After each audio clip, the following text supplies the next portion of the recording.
You ever wonder why some people keep winning, no matter where they start, while others spend their entire lives trying and never even get close? It's not always talent. It's not luck. And it's definitely not timing. It's something deeper. It's the way they think when nobody's watching. The way they work when everyone else is resting. The way they prepare for a game that most people don't even realize they're playing. See, every day, someone out there is dreaming of taking your spot. Someone is studying harder, learning faster, and moving quicker, while you're waiting for the perfect moment. But here's the thing. In business, the perfect moment doesn't exist. There's only your moment, and whether you're ready for it or not, depends on what you're doing right now.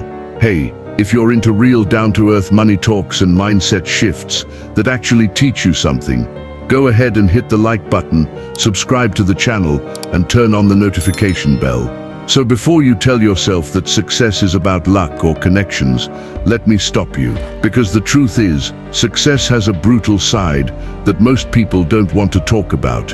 It's not glamorous, it's not fair, but it's real. And by the end of this video, you'll understand why most people never make it.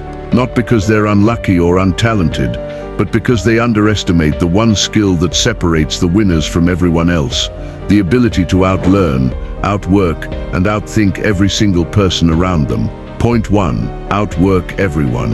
Listen, whatever game you choose to play, whether it's business, sports, or tech, the rules are the same. If you outwork everyone, you stack the odds in your favor. If you try to be just a little smarter than everyone, sell better than everyone, and prepare better than everyone, that's your best chance at winning.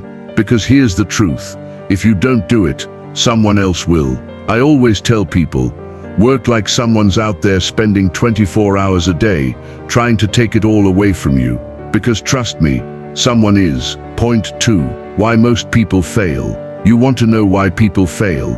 It's not luck. It's not the economy. It's lack of brains and lack of effort. People just don't do the work. They don't learn. They walk into a room thinking they're special, but they haven't done the homework. When you start a business, you're never alone in the market. You're not on some deserted island with a monopoly on your idea. There's always competition, and your competitors are studying, testing, improving, while you're scrolling on your phone thinking about manifesting success. If you walk into a competitive field, and the other guy knows more about your customers, your market, and your numbers than you do, you're not competing. You're volunteering to lose. Most people lose because they don't know their own business well enough. They don't understand their industry. They don't know their customers. They don't even know their own weaknesses. And that's what kills businesses early. Not bad luck, not timing, but laziness disguised as optimism. Point 3. Knowledge is your competitive weapon.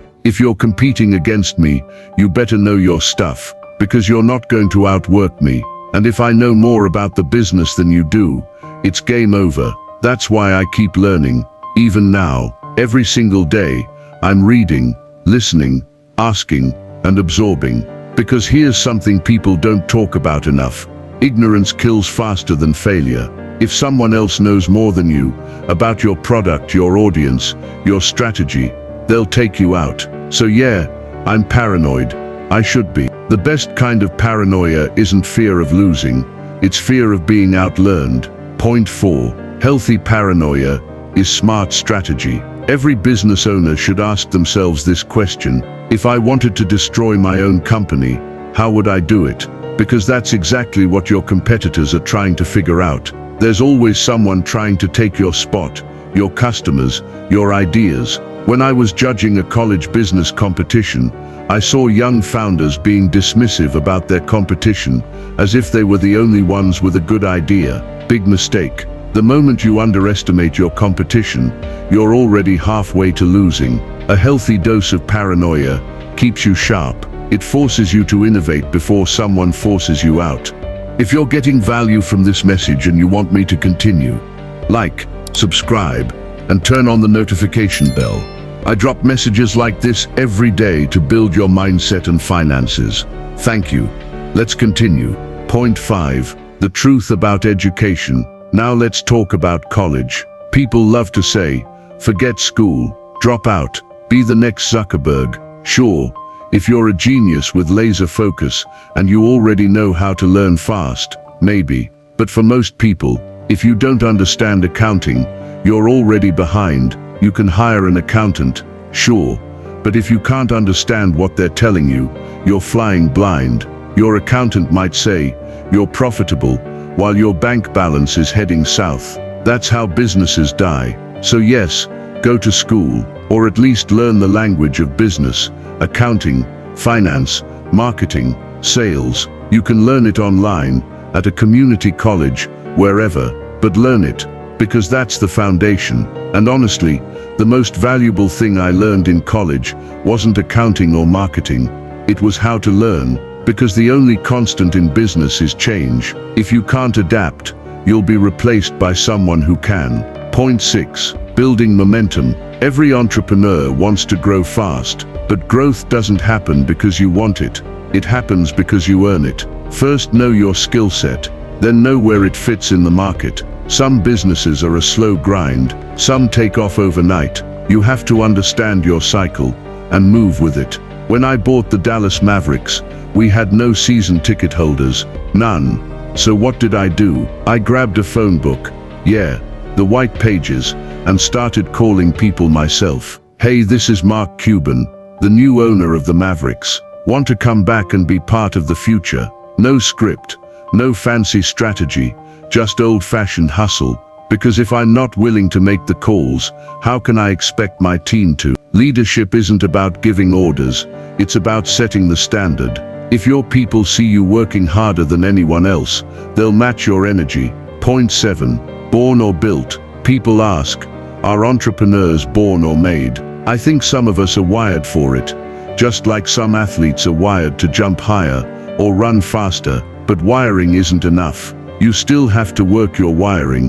When I was 12, I was already hustling, buying and selling baseball cards, stamps, whatever I could. I used to make special packs that guaranteed a Pittsburgh Pirate card and sell them for triple the price. That's how I learned business, supply, demand, value creation, all before I even hit high school.